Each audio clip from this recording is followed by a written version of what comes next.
What's going on YouTube? It is Texans Take over here, back with another video. In today's video, we have my day 2 mock draft for the Houston Texans. We picked at 28 or 26 instead of 28 yesterday, moving up with the Buffalo Bills to go get Keelan Rutledge there, a guy that I love. I was a really big fan of that pick. You can see my reaction on that live stream yesterday. I was a huge fan of it. I'm really glad that we did go and get him. Um, but we're sitting here now at 38, and then we've got 59 and 91 today. So we've got 2 second-round picks and a third-round pick in there, to go out and go get someone. So we'll start this mock draft here. McCoy goes at 37, as McDonald goes 36 to the Raiders. I'm gonna trade down here, and the team I have us moving down with is actually the New Orleans Saints. I have us giving up 38, picking up 42, and then 132 and 172 in this deal, which I think is very fair value for us. And we are able to put it through. And TJ Parker goes there. So my board for this pick was between McDonald, Miller, Young, and Parker. Young and Miller are the two available left. I'd rather Christian Miller here at this selection, and I think he's a very solid player. He could go near the top of round 2, to be honest. Um, I could see Miller and McDonald going here at 36 and 37. If you look at the interior defensive line available, it is really Cade McDonald, Lee Hunter, and Kristen Miller, and then it drops off a cliff. So if you stick at 38, I hope it's one of those interior defensive linemen. Colton Hood at 42 is very good value, don't get me wrong. But I am going to put in the pick for Kristen Miller here at pick number 42. So you pick up some extra value in there to, maybe move around the board with again. And that's exactly what you're going to do here as well. I have you moving back to pick, where is it? 76 with the Steelers. Where are they?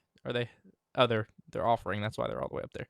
I have you getting 76 and 99.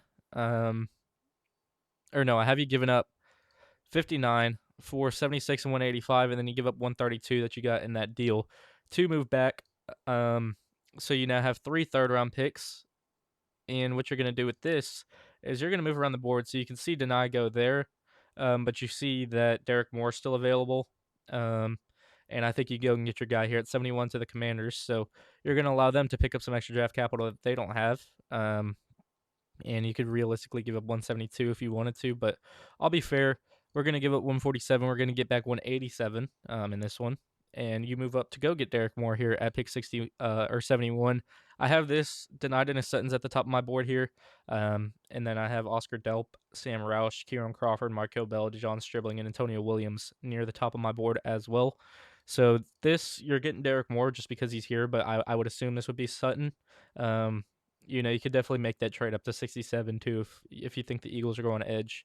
But Derek Moore's available. I think it makes too much sense, and we're going to put that pick in here at pick 6 or 71, excuse me. And then you have 85 and 91. I think you only want one pick left. No tight ends have gone, and we'll go one pick more. This team doesn't have much capital, so you're going to capitalize on that, and you're going to give up 106 and pick up 122 back. So you move up 6 spots, but you move back 16 spots, but I don't think it's the end of the world there. And you do move up to go get one of your tight ends here.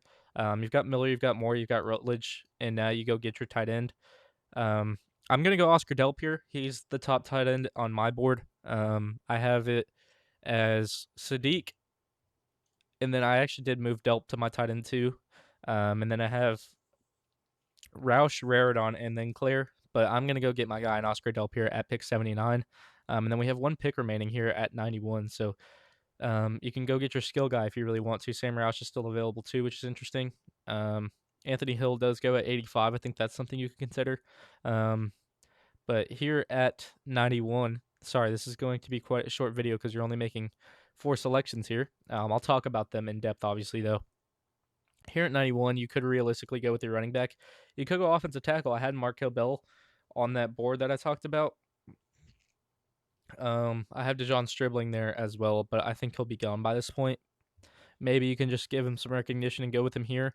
But I'm going to go with Mr. Jalen Kilgore out of South Carolina here to round this out. Potentially a backup nickel. Really good athlete. Really exciting player, in my opinion. So these are your 5 picks. You're going into this with 38, 59, and 69, and you can see how much that changed. We made a ton of trades in this one. Traded back, traded up, and traded up. So you start out with 38, 59, and 91, or 38, 59, and 91, and then you change it to 42, 71, 79, and 91. So set or 5 picks in there, and then you still have 4 to round out this draft with the way everything went. Um, Christian Miller, I think, could be a 3 tech or a 1 tech. He could be a run stuffer, which he's definitely going to be, but he can also, with that crazy first step, develop a pass rush package and I think become a very good player in the NFL. He's a dog. Did go to Georgia as well, so he's a dog. Um, I think could potentially start right away. Really, really good player. I thought he could have gone in the first round. I thought the Texans could have considered him at 28. Obviously, we didn't. We moved up and got Keelan Rutledge, who I absolutely love. Think he's going to start at center for us to start out. Didn't allow a sack this past season. A physical mauler that's just got such a good base and not really going to let anyone get by him. So I think he starts at center in his career. Maybe slots over to guard after Taylor leaves or something like that.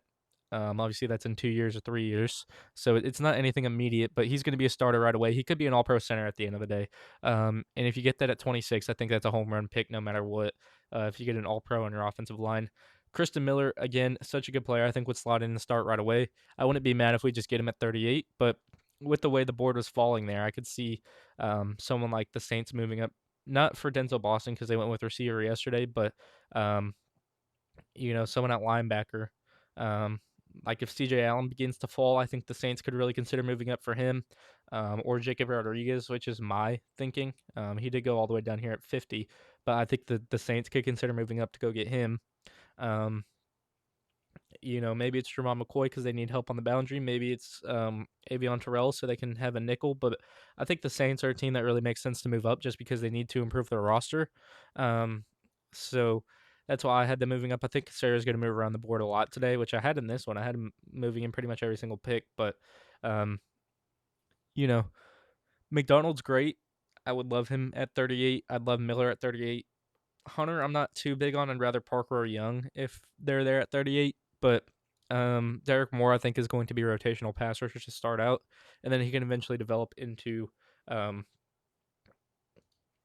your starting edge potentially. I don't know what the measurements are on Derek Moore, to be honest, but he was uberly productive for Michigan, double-digit sacks this past season in the Big Ten, which is a very, very good offensive line conference. So shows how good of a player that Derek Moore is. Oscar Delp going to be a very good blocker at tight end, and then also a very decent receiver. Great athlete, great pass catcher out of the tight end slot. He can also block too, so it's not like you're giving up that blocking value like you would if you went to go get Stowers. No, Delp can block, and it would make a lot of sense in Houston. I think it's between him or Roush. And then they did have extensive visits with Max Clare as well. So that's an interesting one to keep an eye on. I do think we go tight end today. I just don't know which one. In this one, I go Delp, but I could definitely see Clare. I could definitely see Roush. I'd be happy with either of those. Or Raridon out of Notre Dame.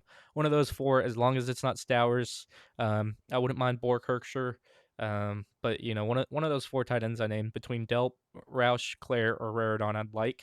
In order, I'd go Delp, Roush, Raridon, and then Claire. But if we do get Claire, I think the receiving upside's definitely there for him, and he's a really good athlete. So I wouldn't mind that at all. Kilgore's just such a fun player. I think you could use him in a lot of different ways: backup safety, backup nickel, backup boundary corner. And if one of those go down, then you have Jalen Kilgore to slot in and play there right away. Doesn't remind me of Nicky Manwari, but the athlete that he is reminds me of a Nicky Manwari, if that makes sense. 6'1", 200 or 6'2", 200. Yeah, 6'1", 210. And I think, that explosiveness really shows out on tape, and I think he's a really physical player that I think the Texans would love. So we'll see if they do go with Kilgore. I believe we had a top 30 visit with him, which could be interesting. We didn't with Rutledge, which was kind of shocking, but at the same time, I think we loved him throughout the entire process, and we knew that we liked him, so we didn't really have to have him on a visit because we knew the personality we were getting.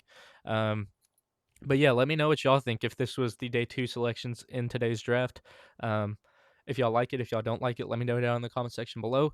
Thank y'all so much for watching, and thank y'all so much for tuning into the stream yesterday. There's going to be another one today at 5:55, because obviously the draft is at 6 today, not 7. So 5:55 is when the stream's going to start, and then we're up pretty early at 38. So you're going to have to tune in right away, see what we do here at 38. But thank y'all so much for watching, as always. If you did, please be sure to like, subscribe. It does go a long way trying to grow the channel. You know, So it'd mean a lot if you do like and subscribe. Let me know what y'all think about this day 2 mock draft down in the comment section below. And as always, it's Texans Takeover, and I'm out. Peace.